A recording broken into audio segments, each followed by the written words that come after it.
Selanjutnya salawat dan salam tercurahkan kepada junjungan kita Nabi besar Muhammad sallallahu alaihi wasallam, keluarganya, para sahabatnya dan juga para pengikutnya sampai hari akhir nanti. Hadirin yang dirahmati Allah Subhanahu wa taala, alhamdulillah kalau direkam ini bermanfaat lebih banyak. Kenapa? Semakin banyak ditonton oleh orang banyak, semakin banyak barokahnya. Saya di Masjid Al-Ittihad, di masjid lain ya seperti ini, direkam tujuannya adalah memberikan kebermanfaatan yang lebih banyak lagi, sehingga nanti ketika kita ini sudah kembali kepada Allah, videonya ini masih diperdengar atau dilihat atau di-searching. Disinilah keberkahan yang berlanjut. Hadirin yang dirahmati Allah Subhanahu wa taala, salawat dan salam tercurahkan kepada junjungan kita Nabi besar Muhammad sallallahu alaihi wasallam, keluarganya, para sahabatnya dan juga para pengikutnya sampai hari akhir nanti. Dan kita berharap kepada Allah agar kita nanti kelak diberikan syafaatul uzma dari baginda Rasulullah sallallahu alaihi wasallam. Amin amin ya rabbal alamin. Kita lanjutkan kajian kita tentang haji. Man mata wa alaihi hajjun, barang siapa yang meninggal dan dia berkewajiban haji, maka hendaklah dihajikan oleh ahli warisnya. Dan ini sudah kita bahas di pertemuan yang lalu. Sekarang al-hajju 'anil ghair, haji dari orang lain, maksudnya digantikan dengan orang lain. Man istata'a sabila ilal haji thumma ajiza anhu bimaradin aw saykhuhatin, orang yang sebenarnya dia mampu berangkat haji dari segi finansialnya dan juga dari perjalanannya aman, duitnya punya, maka dia wajib haji. Tapi berhubung dia sakit, sakitnya ini tidak diharapkan kesembuhannya. Maksudnya dokter mendeteksi, menganalisa bahwa orang tersebut sulit sembuh. Ya ini menurut penelitian dokter. Tapi kalau Allah menghendaki beda lagi. Kita bicaranya secara hukum, jika orang tersebut sakitnya sulit disembuhkan, atau orang tersebut sudah tua, duitnya ada dan perjalanan aman, tidak ada perang, tapi sudah tua renta, umur 90 atau lebih. Bahkan ada pembatasan, katanya di pemerintah Saudi ada pembatasan umur 90 ke atas tidak diperbolehkan. Tapi ada juga orang yang umurnya 90 masih kuat, 90 masih kuat. Kalau di kota-kota biasanya 60, 63, 70 itu sudah beda kondisi tubuhnya. Nah, hadirin yang dirahmati Allah Subhanahu wa taala, nah ketika dia tua dan gak bisa apa-apa, maka dalam kitab ini dianggap orang tersebut seperti halnya orang yang meninggal, yang tidak bisa bergerak, tidak bisa aktivitas, maka boleh digantikan oleh orang lain. Nah, orang lain ini yang menggantikan boleh perempuan, boleh laki-laki. Maksudnya contoh, ada orang laki-laki yang tua gak bisa haji, uangnya banyak dan dia perjalanan aman, tapi yang gantiin perempuan, itu gak masalah. Atau sebaliknya, yang digantiin itu perempuan, penggantinya laki-laki, juga gak masalah. Tidak ada nas baik itu dari Al-Quran maupun hadis yang mensyaratkan kalau laki-lakinya itu gak bisa harus diganti laki-laki. Tidak ada nas, tidak ada hadis, apalagi Al-Quran yang menjelaskan seperti itu, maka ulama mengatakan boleh yang digantiin itu perempuan, penggantinya laki-laki, atau sebaliknya tidak ada harus laki-laki yang gantiin karena yang digantiin laki-laki. Tidak ada persyaratan seperti itu.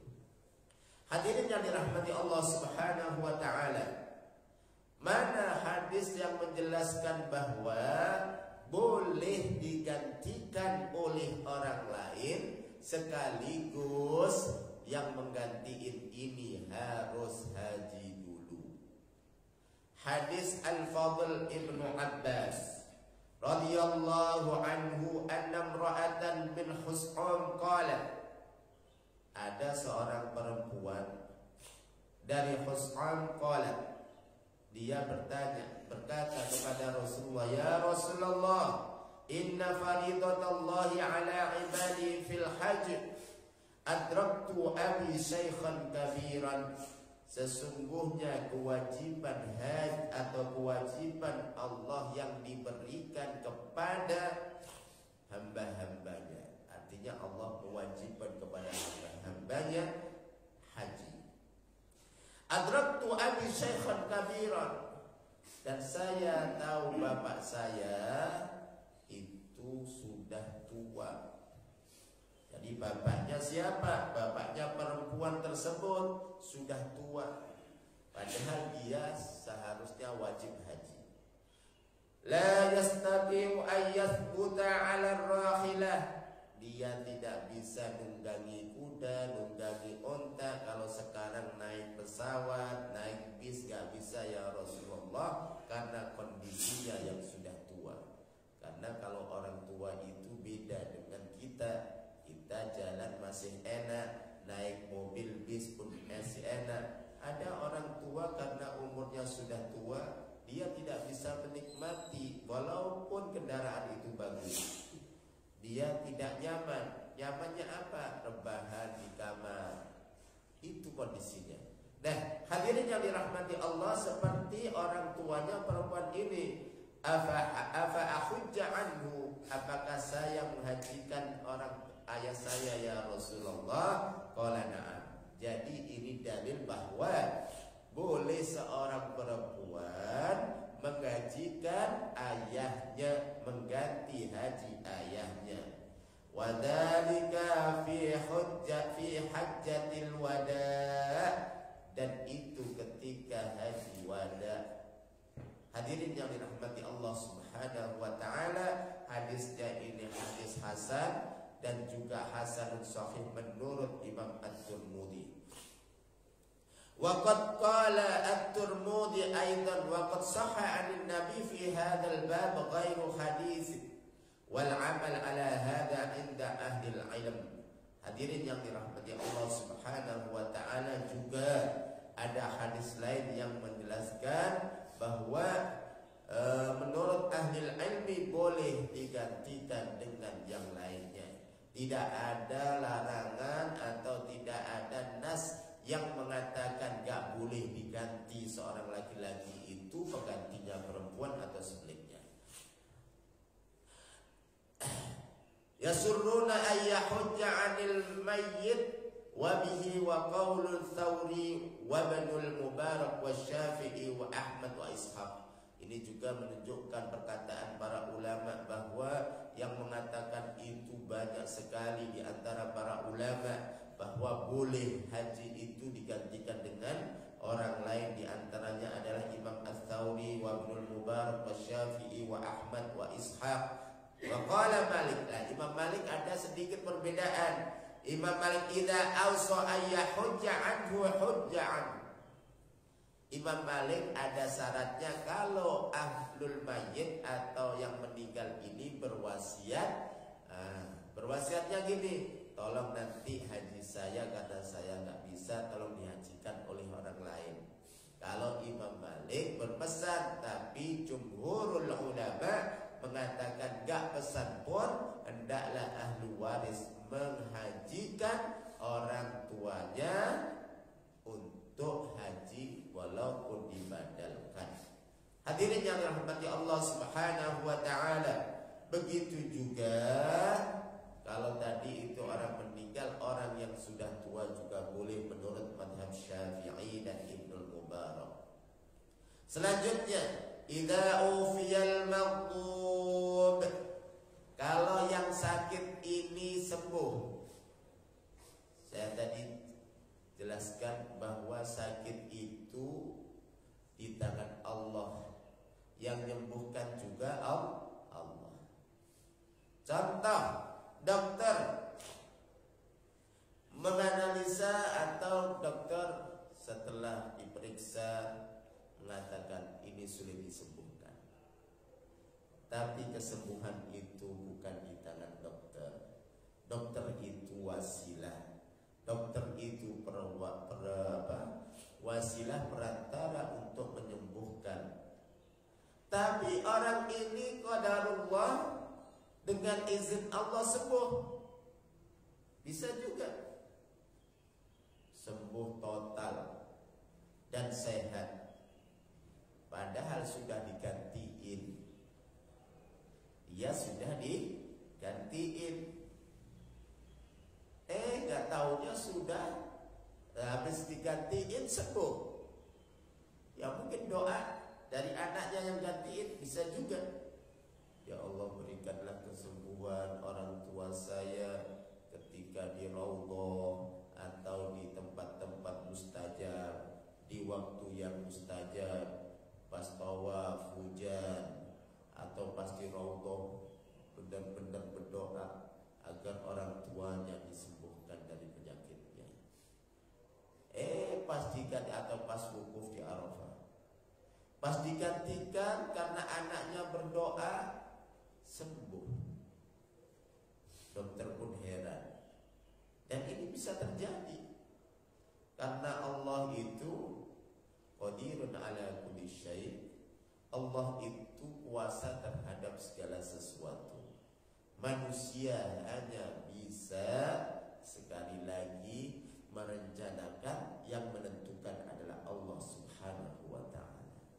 Nah, bagaimana hukumnya? Dan ini dibahas di dalam Islam.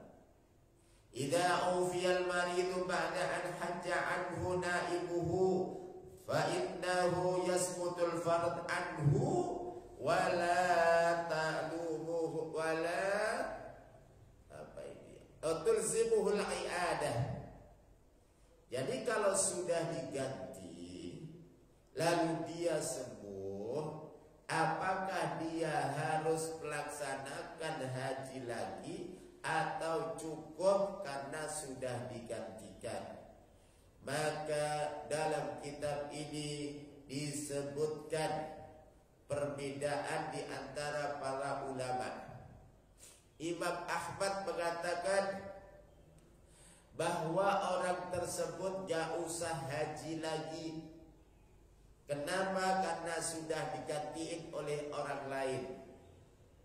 Adapun jumhur itu Imam Syafi'i yang kebanyakan. Kalau Imam Ahmad mengatakan hajinya sah dan gak usah haji lagi, jumhur mengatakan bahwa hajinya tidak sah, maksudnya tidak bisa mengganti orang tersebut. Li'annahu tabayyana annahu lam yakun mayusan minhu wa anal ibrah bil intihad. Kata jumhurul ulama, orang tersebut hajinya harus haji lagi. Kenapa? Karena orang tersebut tidak termasuk orang yang lemah. Hadirin yang dirahmati Allah Subhanahu wa ta'ala, dari pendapat dua ini Ibnu Hazm itu Zahiri berpendapat bahwa yang benar adalah pendapat pertama. Pendapat pertama mengatakan bahwa haji jasa. Faqala idza amara nabiyyu bil haji amman la yastati'ul hajj raqiban wala masyan wa akhbara anna dainullah yuqda anhu faqad ta'adda dain bila sak wa ajza'a anhu. Kata Imam Ibnu Hazm Al-Zahiri mengatakan, apabila Nabi Muhammad sallallahu alaihi wasallam disuruh untuk membadali haji aman la yastati'ul haji, yaitu bagi orang yang tidak bisa haji lalu digantikan, baik itu dilaksanakan dengan cara menunggangi kuda atau onta atau berjalan kaki, wa akhbar anna dainullah yuqda anhu, bahwa hutangnya kepada Allah sudah tertunaikan. Ini pendapat yang mengatakan bahwa orang yang sudah digantikan karena dia sakit lalu digantiin, lalu dia sembuh, maka hajinya gak usah haji lagi. Adapun pendapat jumhur, di antaranya adalah Imam Syafi'i, mengatakan hajinya harus berangkat lagi. Kenapa? Karena orang tersebut tidak lemah, sudah kuat lagi, sudah sehat. Dan ini dijelaskan di dalam kitab Syarhul Muhadzab. Syarhul Muhadzab itu dikarang oleh Imam An-Nawawi. Imam An-Nawawi ini lahir di kota Dawa, yaitu di Damaskus, Suriah atau Syria kalau kita menyebutkan Syria. Nah, beliau ini ulama yang sangat cerdas, ulama yang hebat. Al-Muhadzab itu kitab karangan Imam Asy-Syairazi, Abu Ishaq Ibrahim bin Ali bin Yusuf Asy-Syirazi. Kitabnya ini disarah oleh Imam An-Nawawi. Sarahnya ini sampai 9 jilid. Masya Allah, 9 jilid, ini kan 1 jilid, disarah 9 jilid. Ya, dikatakan di dalam kitab Syarhul Muhadzab bahwa orang yang dihajikan atau diganti hajinya lalu sembuh, maka orang tersebut wajib haji lagi. Dia wajib haji. Kenapa alasannya? Alasannya sekarang dia gak sakit. Alasannya dia sekarang tidak sakit. Maka al-ibrah bil intihad. Ibrah itu, patokan itu, pedoman itu ketika dia tidak sakit, dia belum haji. Nah, terjadi perbedaan pendapat tadi. Nah, jumhur mengatakan bahwa hajinya harus haji lagi karena dia sekarang ilahnya sudah hilang. Ilah itu alasannya untuk diganti hilang karena dia sehat. Wallahu a'lam.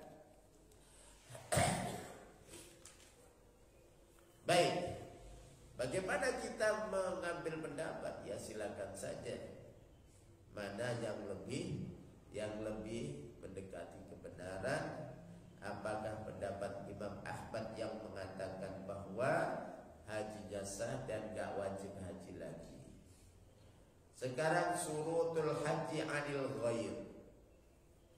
Tadi al-hajju anil ghair, sekarang surutul haji anil ghair. Syarat-syarat menghajikan orang lain. Maksudnya orang yang menghajikan itu harus ada syaratnya. Yustaratu fi man yahujju an ghairihi ayyakuna qad sabaqa lahul hajj an nafsihi. Syaratnya, syarat itu apa? Beda dengan rukun. Syarat itu di luar amaliyah haji. Syaratnya yang gantiin ini harus haji dulu. Kalau gak haji maka gak boleh gantiin. Jadi syaratnya harus haji. Gak boleh orang yang menggantikan tadi belum haji. Baik. Lima rawahu Ibnu Abbas radhiyallahu anhu. Hadis ini diriwayatkan oleh Ibnu Abbas, semoga Allah meridhoinya, anna Rasulullah sallallahu alaihi wasallam sami'a rajulan yaqul. Rasulullah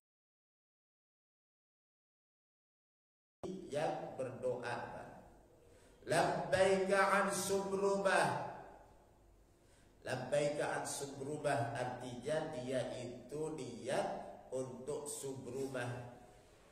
Subrumah ini laki-laki ya, jangan dikira setiap yang akhiran ta itu perempuan.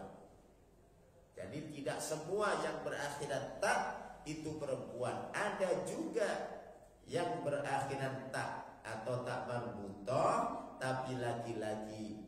Ya, contohnya Tolha, terus Maisarah yang mendampingi Rasulullah Sallallahu Alaihi Wasallam ketika berdagang ke Syam.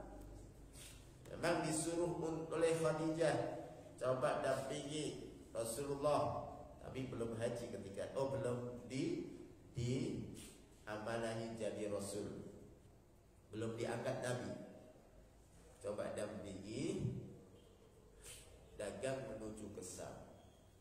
Dari perdagangan tersebut melihat sikap Rasulullah yang jujur dalam dagangnya.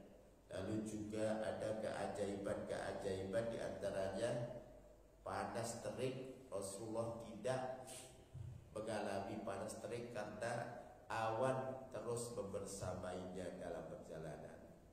Ini yang buktinya apa? Buktinya adalah Maisarah. Maisarah itu walaupun akhirnya tak marbutoh tapi laki-laki bukan perempuan. Begitu juga Tolha. Hadirin yang dirahmati Allah Subhanahu wa taala. Nah, faqala ahajajta an nafsika. Setelah Rasulullah mendengar labbaika an subrumah, labbaika an subrumah, lalu Rasulullah dengar ahajajta an nafsika, apakah kamu sudah haji untuk dirimu? Jadi ini pertanyaan Rasulullah agar memastikan bahwa orang tersebut sudah haji belum. Qala la, belum ya Rasulullah. Qala fahajji fahujja an nafsik, maka lakukan haji atau laksanakan haji untukmu dulu. Thumma hujja an subrumah, kemudian hajikan untuk subrumah. Jadi ini dalil bahwa orang yang menghajikan atau orang yang membadali haji wajib atau syaratnya harus sudah haji.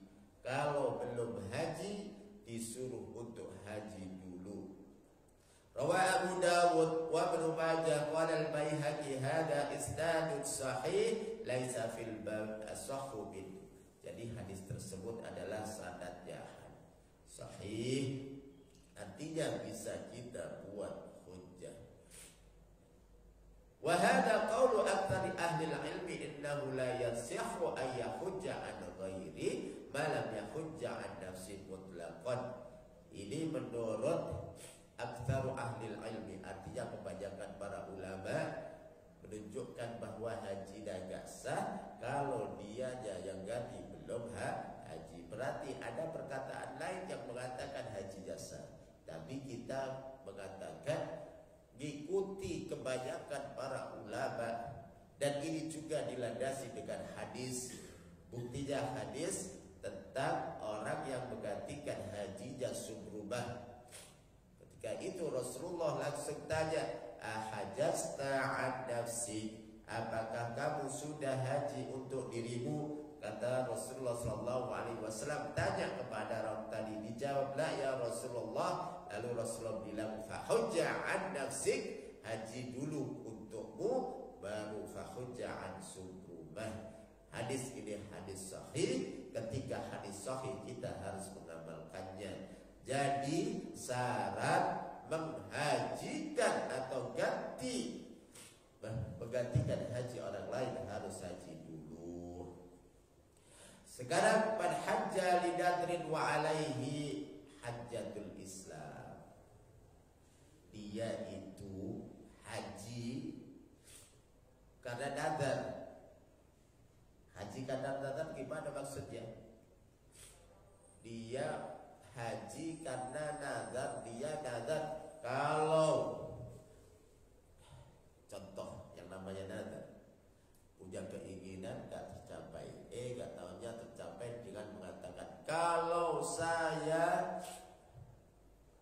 diterima jadi pegawai negeri, contoh, saya akan haji.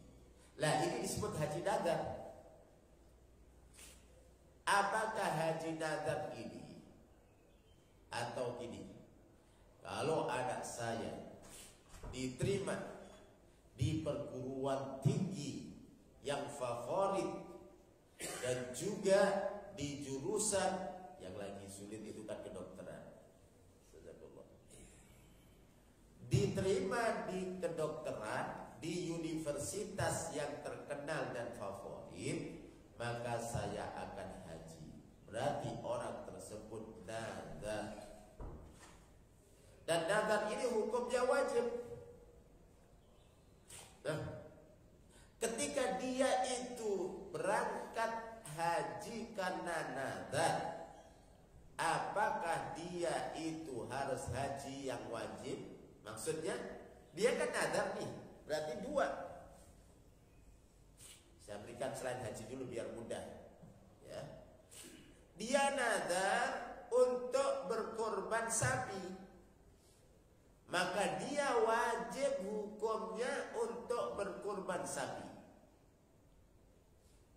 Terus korban kambing, dan beda lagi, dia harus korban sapi. Kalau nggak korban sapi dosa. Enggak tahunya dia nazar sapi, korbannya kambing, nggak sah. Walaupun sama-sama korban, dia harus sapi. Apalagi disebutkan nazarnya sapi yang bobotnya 1 kintal, maka dia harus melaksanakan udhiyah atau kurban dengan sapi seberat 1 ton. Tadi 1 ton ya saya bilang ya, 1 ton. Maka dia wajib kurban 1 ton. Hadirin yang dirahmati Allah. Nah, dia melaksanakan ini adalah karena nazarnya. Ketika haji juga gitu, dia nazar haji, maka dia wajib melaksanakan haji nazarnya tersebut. Dan afta Ibnu Abbas wa Ikrimah bi anna man hajja li wafa'i nadri alaihi wa lam yakun hajja hajjatal Islam annahu yujzi'u anhuma. Kalau Ibnu Abbas dan Ikrimah mengatakan dia belum haji, tapi dia nazar untuk haji karena tercapai cita-citanya, baik itu cita anaknya yang dinazarkan tadi. Lalu dia haji, maka haji yang wajib sudah gugur. Kan dia harus haji. Maka haji yang lain sudah gugur. Maksudnya haji yang berkewajiban, walaupun gak nazar, dia wajib haji karena mampu. Itu gugur kata Ibnu Abbas. Tapi Ibnu Umar beda lagi. Ibnu Umar dan atau bi annahu yabda'u bi faridatil haji thumma yufi'u binadrihi. Yafi'u binadrihi artinya kata Ibnu Umar dan atau orang tersebut yang nazar tadi, pertama haji dulu, haji yang wajib, lalu selanjutnya orang tersebut haji nazar. Jadi disuruh haji dulu, baru haji nazar. Berarti dia melaksanakan 2 kali haji. Pertama haji dulu seperti menggantikan haji orang lain. Dia harus haji dulu baru melaksanakan haji orang lain. Jadi sekali lagi ini terjadi perbedaan pendapat bagi orang yang nazar. Dia belum haji tapi nazar, maka menurut Ibnu Abbas gak usah lagi gantiin haji yang wajib tadi, tapi haji nazarnya itu sudah tertutupi. Adapun Ibnu Umar mengatakan haji yang wajib dulu baru haji wajibnya nazar, 2 kali pelaksanaannya. Ya. Bagaimana? Ya saya sih melihatnya lebih tepatnya itu haji nazar sudah mewakili. Ya, ini kan pendapat. Baik. La sarurata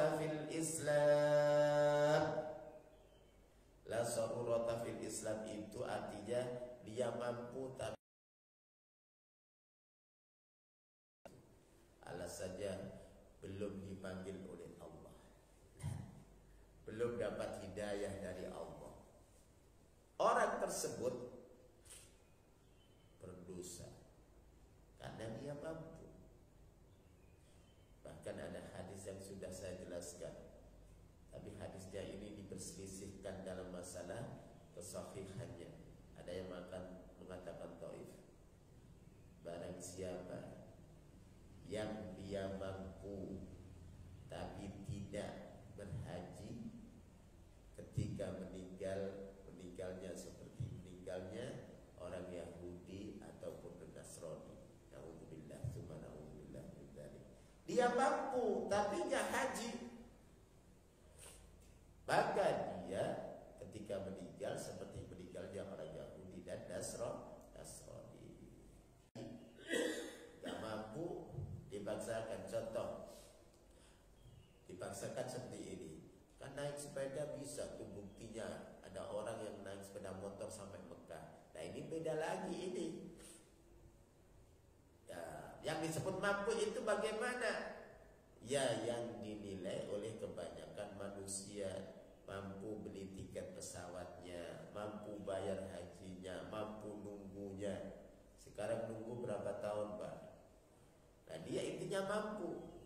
Tapi kalau naik motor, dia kan bisa naik motor, ya harus naik motor. Nah ini di luar kebiasaan, ya tidak jadi ukuran orang seperti ini. Jangan sampai jadi ukuran dia itu disebut mampu apabila bisa naik motor ke sana. Enggak, ini bukan ukuran.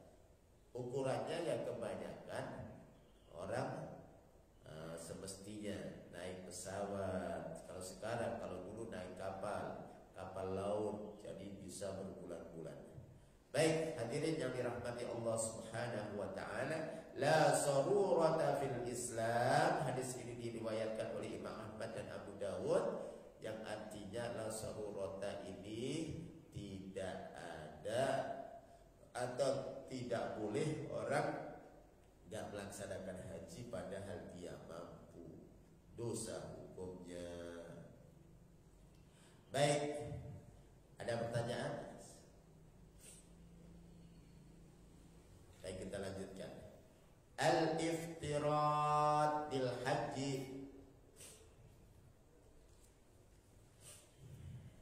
An Abdullah bin Ubay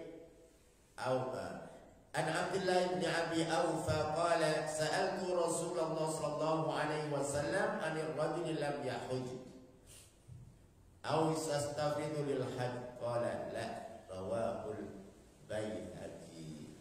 Baik, ini tentang iftiradul hajj. Kita tahu bahwa haji itu wajib bagi yang mampu, kalau nggak mampu ya nggak wajib. Nah, sekarang haji dari harta haram. Ini kan contoh haji dari harta haram, dari korupsi udah haji taubat di sana, bagaimana hajinya? Atau haji dari barang haram riba. Nah, kemarin ada pertanyaan tuh pada bulan yang lalu, bagaimana hukumnya orang hutang di bank untuk haji? Hutang di bank, dia mampu membayar. Artinya bank konvensional kita tahu lah bahwa itu ada usaha. Akadnya pinjam uang. Contoh pinjamnya 100 juta jadi 150. Ini disebut riba. Kecuali kalau modelnya mudharabah atau murabahah. Murabahah itu seperti ini, Pak. Bapak pengen punya rumah, datang ke bank syariah. Di bank syariah bilang, Pak, saya pengen rumah, tapi saya nggak mampu beli langsung. Bisa dibantu Pak untuk mengadakan rumah. Nah, lalu banknya survei, dilihat kelayakannya dan lain sebagainya, itu pasti ya syaratnya. Jika mau bank rugi, didatangi kelayakannya benar gak, orang tersebut kerja di kantoran ini, gajinya berapa. Itu hal yang wajar untuk meyakinkan orang ini betul-betul bisa bayar atau tidak. Itu surveinya. Setelah di ACC, nah akadnya oke, ini layak untuk dikasih atau di model murabaha. Setelah itu akadnya dilihat, akadnya murabaha. Jadi rumah ini dibeli oleh bank. Bank menjual ke orang tersebut. Contoh belinya 500 juta, dijual ke orang tersebut 780 juta contoh. Maka bank bilang, karena bapak gak kuat, ini saya jual nih ke bapak 780, tapi bapak harus bayar nyicil, karena bapak gak mampu. Sebulan 5 juta, sekian tahun. Oke, bila ini boleh, karena ini disebut murabahah. Akadnya akad murabahah, yaitu bank mengadakan rumah untuk dijual di orang tersebut bayarnya nyicil, itu boleh. Hadirin yang dirahmati Allah, beda kalau orang tersebut pinjam bank. Pinjamnya berapa? Pinjamnya 500, jadinya bayar 780. Beda Pak. Dia pinjam 500 tapi bayarnya 780. Ini riba. Kalau yang model pertama tidak. Model pertama bagaimana? Yaitu orang tadi bilang ke bank, lalu bank bilang, rumah ini saya jual 780 karena sudah dibeli oleh bank. Nah, bank nanti dibayar oleh nasabah tadi sebanyak 780. Itu disebut murabahah dan ini boleh. Nah, kalau haji pasti pakai uang. Ya. Baik, hadirin yang dirahmati Allah. Nah, itu gambaran bagaimana hukumnya haji dari harta yang haram. Apakah hajinya sah atau hajinya gak sah? Maka terjadi perbedaan pendapat lagi. Wa yujzi'ul hajj wa in kana al-mal haraman wa ya'sam indal aktsar minal ulama. Jadi kalau haji dari barang haram, hajinya itu sah, tapi dia berdosa karena pakai barang haram. Ini seperti orang sholat. Orang sholat bajunya dari gosok. Gosok itu tahu Pak? Bukan miliknya tapi dipakai. Belum izin lagi. Masih dicebur di ceburan. Karena orang tersebut butuh nutupi aurat, diambil tanpa izin, dipakai untuk sholat. Berarti kan dia memakai baju yang tidak miliknya. Secara kepemilikan dia bukan miliknya. Maka dia memakai barang orang lain disebut gosok. Bagaimana sholatnya? Sholatnya sah, tapi dia berdosa pakai barang lain. Ini bukan pendapat saya, tapi ini ulama. Ya, ulama membuat kesimpulan dalam usul fikih bahwa orang yang sholat dengan pakai baju haram, sholatnya sah, tapi dia berdosa. Hadirin yang dirahmati Allah Subhanahu wa ta'ala. Jadi orang yang haji pakai barang haram atau dari harta haram, bagaimana hukumnya? Pendapat pertama mengatakan hajinya sah, tapi dia berdosa karena memakai barang haram. Wa qala Imam Ahmad. Nah, Imam Ahmad beda lagi. La yujzi'u. tidak sah hajinya kalau dia berangkat dari harta, contoh korupsi pengen taubat belum ketahuan, ya bagaimana hukumnya kalau ketahuan? Ya beda lagi, dihukum kan orang tersebut. Gak ketahuan kita taubat lalu haji, bagaimana hukumnya? Wa qala al-imam Ahmad la yujzi wa huwa al-asr lima jaa fil hadis sahih. Di dalam hadis sahih Rasulullah sallallahu alaihi wasallam bersabda, innallaha thayyibun la yaqbalu illa thayyiban. Sesungguhnya Allah itu bagus dan tidak menerima dari hal-hal yang tidak bagus. Yang diterima aja bagus. Nah beda Pak, antara sah dan tidak diterima. Nah, kok beda? Ini contoh, secara syaratnya dia sah, tapi apakah dia dapat pahala atau tidak, beda lagi. Dan hadis ini secara umum, hadis ini umum, tidak spesifikasi. Wa rawa an Abi Hurairah anna Nabiy sallallahu alaihi wasallam qala idza kharajal hajj hajjan bi nafaqatin thayyibah wa wudi'a rijlahu fil ghirz fanada labbaik Allahumma labbaik nadahu munadin minas sama' labbaik wa sa'daik. Di dalam hadis diriwayatkan oleh Abu Hurairah bahwa Nabi sallallahu alaihi wasallam bersabda, apabila seorang haji keluar untuk melaksanakan haji dengan harta yang bagus, artinya harta yang halal, tidak harta haram. Wa wada'a rijlaihi fil khirz, yaitu meletakkan kakinya di tumpangan kendaraannya. Kalau dulu kan kendaraan itu pakai unta atau kuda, kalau sekarang itu pakai pesawat. Nah, ketika dia meletakkan kakinya di pesawat dan sudah ihram, kalau haji atau umroh, ihramnya dilihat dulu. Kalau kita ke Jeddah langsung, maka ihramnya dari Jeddah. Kalau ke Madinah, ihramnya jangan di Madinah. Ihram itu apa? Niat untuk haji atau niat untuk umroh disebut ihram.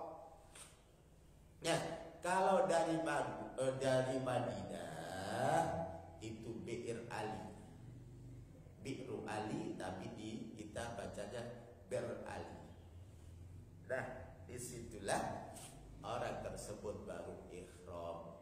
Ya, ihram mandi dulu, terus pakai baju yang gak ada jahitannya. Ya, makanya cara memakainya juga khusus biar gak lepas. Ada trik cara pakai bajunya, gak sembarangan karena gak ada jahitannya Pak. Lah, di atasnya juga gak boleh ada jahitannya.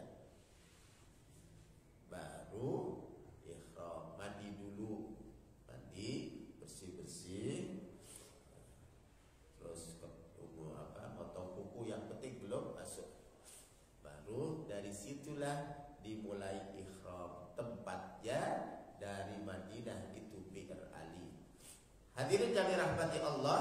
Nah, ketika orang tersebut menginjakkan kakinya lalu berdoa, labbaik Allahumma labbaik, sampai akhir itu ya. Apa? Dadahu munadin minas sama', kalau dia itu dari harta halal, maka akan dipanggil di langit, akan panggil. Tidak disebutkan di sini malaikat atau apa. Dada munadin minas sama', labbaik wa sa'daik, labbaik wa sa'daik. Umrahmu atau hajimu itu niatmu diterima. Baik, ghairu ma'zur, ya, halal semuanya. Wa idza kharaja min nafaqatil khabithah, kalau dia berangkat haji dari barang yang haram dan juga kendaraan yang haram, ketika tidak diterima hajimu. Wazaduka haram. Kenapa? Karena berbekalamu dari barang yang haram. Wadafaqatuka haram.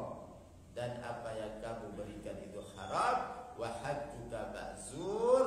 Dan hajimu itu dosa. Ghairu ma'jur, tidak di. Jadi ini menurut Imam Ahmad bahwa hajinya gak sah. Qala al-Mundhiri rawahu at-Tabrani fil Awsat Abdul Khattab mursalan mukhtasaran. Hadisnya ini mursal. Hadirin yang dirahmati Allah Subhanahu wa taala, intinya hadis ini atau pendapat ini masih ada perbedaan. Kalau jumhur mengatakan hajinya sah tapi dia berdosa, tapi Imam Ahmad mengatakan hajinya tidak sah. Jadi bagaimana? Nah, ya cari dari harta yang halal dulu biar menghindari perbedaan tersebut. Dan kita untuk haji itu pahalanya adalah surga. Ya. Baik hadirin yang dirahmati Allah Subhanahu wa taala. Ayyuhuma afdal fil haji ar-rukub abil masyu. Yang lebih afdal, yang lebih utama haji dilaksanakan dengan jalan kaki atau dengan naik kendaraan. Ini terjadi perbedaan juga. Kendaraan ya. Nah, siapa Pak? Ya? Pak Joko. Pak Joko. Haji Joko. Gimana? Pas haji, pelaksanaan haji, bukan ke Mekahnya ya. Pas pelaksanaan haji, kalau ke Mekahnya pakai kendaraan. Pas pelaksanaan haji naik kendaraan atau jalan kaki. Kalau tawafnya sih harus jalan kaki, nggak boleh naik kendaraan ya. Didorong atau apa. Contoh dari ikhramnya dari Madinah, dari Bir Ali atau dari Jeddah.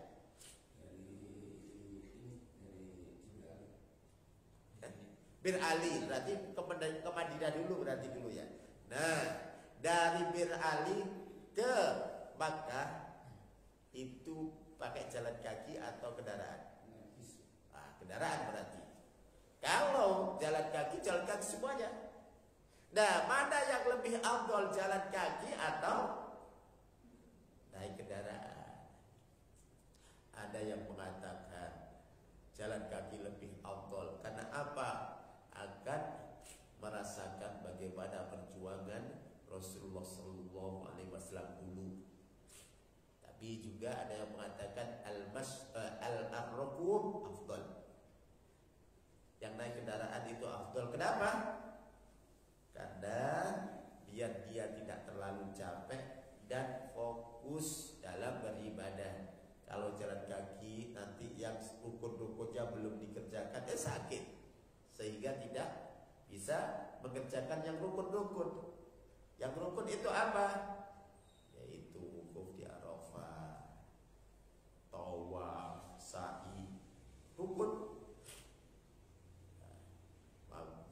Nah, yang rukun ini harus dikerjakan karena dia ingin jalan kaki capek, kurang lebih 15 km jalan kaki lumayan ya, dan panas. Biasanya musim pagi kan musim panas.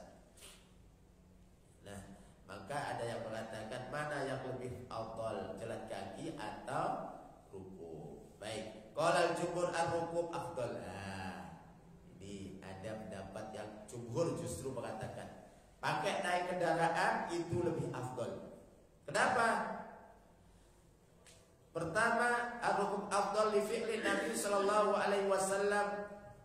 Rasulullah sallallahu alaihi wasallam juga pakai rukub, pakai kendaraan. Walikaunihi a'wanu 'ala du'a wal ibtihal, dan juga agar orang tersebut lebih mudah ketika berdoa tidak terlalu capek, manfaat dan juga pasti banyak manfaatnya. Masih ikhram, masih baru niat sudah lemes. Karena apa? Karena jalan kaki. Apalagi belum nanti ya tawaf, sa'i, wukuf di Arafah. Ketika pergi ke Arafah lumayan jauh. Ya, habis itu kembali ke Makkah, kembali ke Ka'bah. Nah, capek. Maka pendapat pertama jumhur mengatakan yang afdal itu pakai kendaraan. Tapi juga ada yang mengatakan yang afdal itu masyuk. Siapa? Ishaq bin Rahawai mengatakan lebih baik yaitu jalan kaki. Rawal Bukhari an Anas radhiyallahu anhu anna Nabiy sallallahu alaihi wasallam ra'a syaikhan bihadi. Jadi Rasulullah sallallahu alaihi wasallam itu melihat seorang laki-laki yang sudah tua bihadi baina ibdai, yaitu artinya dia dibopok atau diarahin atau digandeng oleh kedua anaknya. Faqala babalu hadza, kenapa orang ini? Qalu dadar ayyamsi.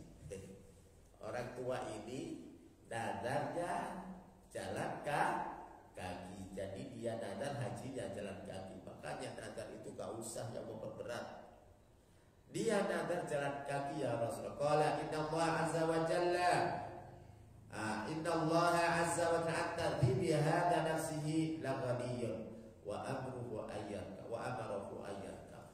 Lalu Rasulullah sallallahu alaihi wasallam, ini penyiksaan ini, kata Rasulullah, ini penyiksaan ini. Udah tua pengen jalan kaki. Kata Rasulullah, udah naik aja. Apa? Rasulullah bilang naik saja karena kasihan sudah tua, terus anaknya yang keduanya itu ya bantulah, karena kan berat apalagi dalam pelaksanaan haji. Jadi hadirin yang dirahmati Allah, sebenarnya kita cari yang menurut kita bisa, jangan memperberat. Kalau ini berat, sebenarnya Allah itu tidak memberatkan hambanya. Fattaqullaha mastata'tum, bertakwalah kepada Allah sebisa kita. Jangan diperberat. Kalau kita mampunya ini ya udah, yang penting bisa haji, nggak usah pakai diperberat pakai jalan kaki. Tapi sekali lagi jangan dikatakan langsung gini, kalau jalan kaki itu nggak sah, nggak sah. Ini kan bicara afdalnya. Baik hadirin yang dirahmati Allah, karena waktu menunjukkan jam 6, ada pertanyaan, tafadhal terkait dengan haji atau yang lain.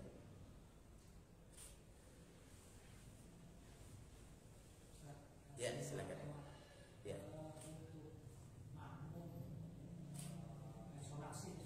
Apa? Oh, salat sir, ya.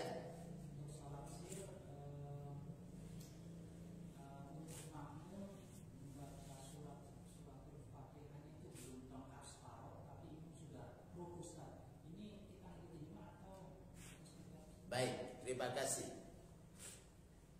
Terkait tentang bacaan Al-Fatihah, ya, kan ada istilah qiraatul imam, qiraatul makmum. Ini dikatakan bagi yang jahar, ya. Tapi ada yang mengatakan enggak jahar, enggak sir, tetap. Maksudnya imam sudah baca. Tapi sekali lagi ya, saya berpendapat kalau sir kan, kalau sir itu rahasia, maksudnya nggak usah dikencengin, nggak usah dijaharkan.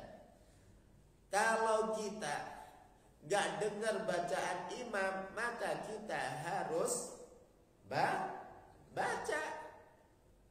Kecuali kan ini permasalahan ketika ruku, kita dapat imam kondisi ruku, lalu kita ruku.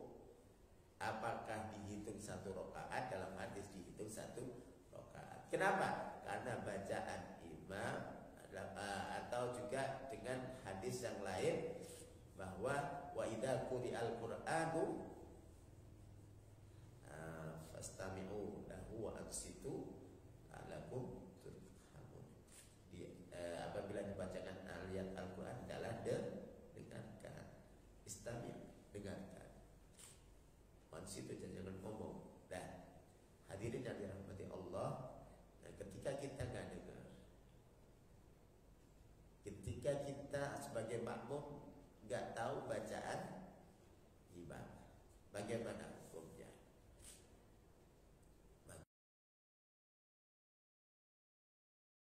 Lengkapin, dicepetin.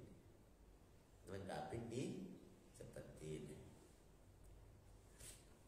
Ada yang mengatakan nggak, tetap ikut imam.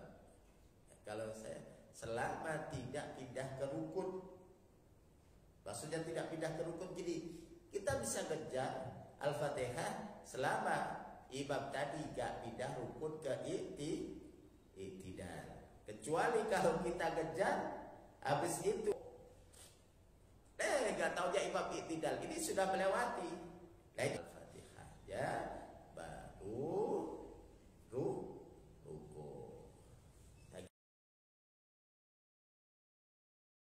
Dikejar, jangan pelan-pelan.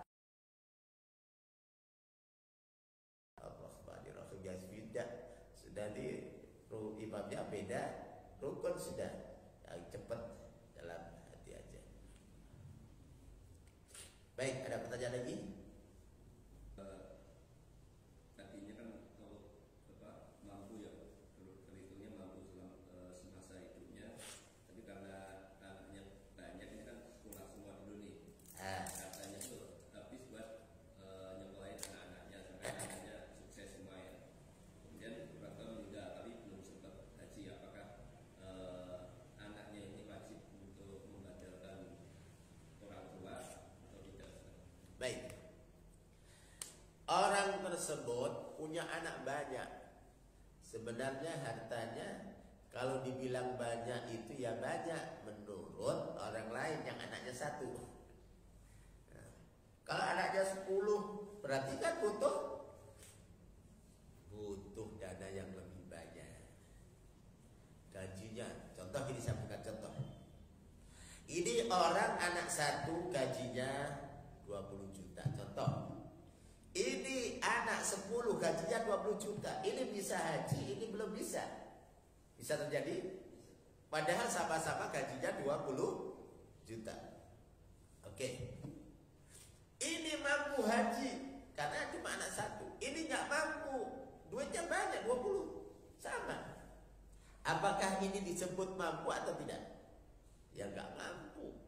Kenapa? Maksudnya mampu haji karena habis buat anak. Jelas? Ini keperluannya beda. Dia hanya anak 1. Cukup sekian, saya sudah bisa cicil untuk haji sekian dan haji. Ini gaji 20 tiap bulannya habis. Ya, makan anak, terus setelah itu pokoknya padahal sudah diirit-irit, ada aja untuk pendidikan.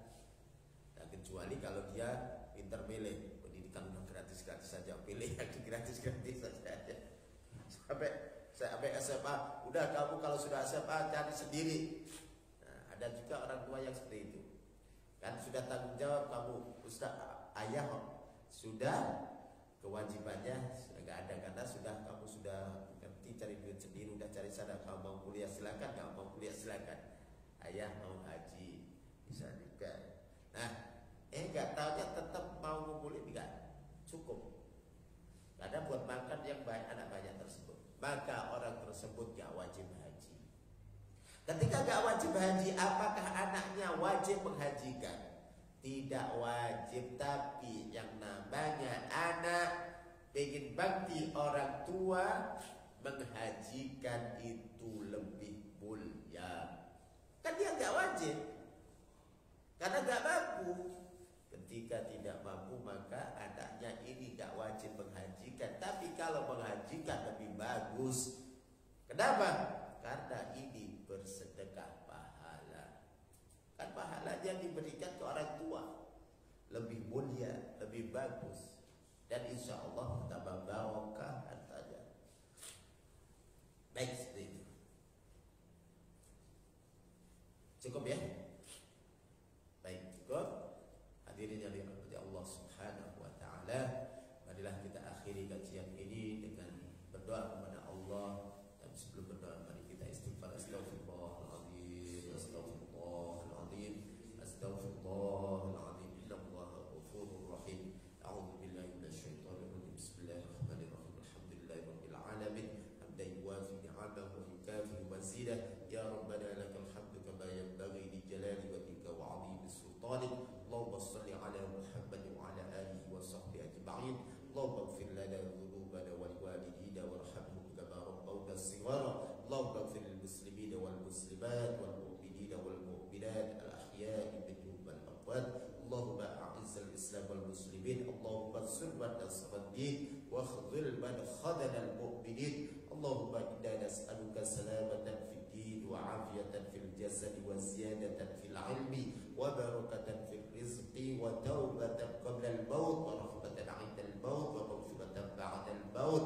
Allahumma ighfina bi halalika an haramik wa ghdina bi fadlika 'amman siwak. Allahumma arzuqna ziyarat al masjidil haram wal masjidin nabawi wal masjidil aqsa hajjan wa umrah was salah fil masjidil aqsa ya Allah. Allahumma arzuqna salah fil masjidil aqsa ya Allah. Rabbana atina fid dunya hasanah wa fil akhirati hasanah wa qina adzaban nar. Sallallahu ala sayyidina Muhammad wa ala alihi wa sahbihi wa sallam. Subhana rabbika rabbil izzati amma yasifun wa salamun ala al mursalin walhamdulillahi rabbil alamin.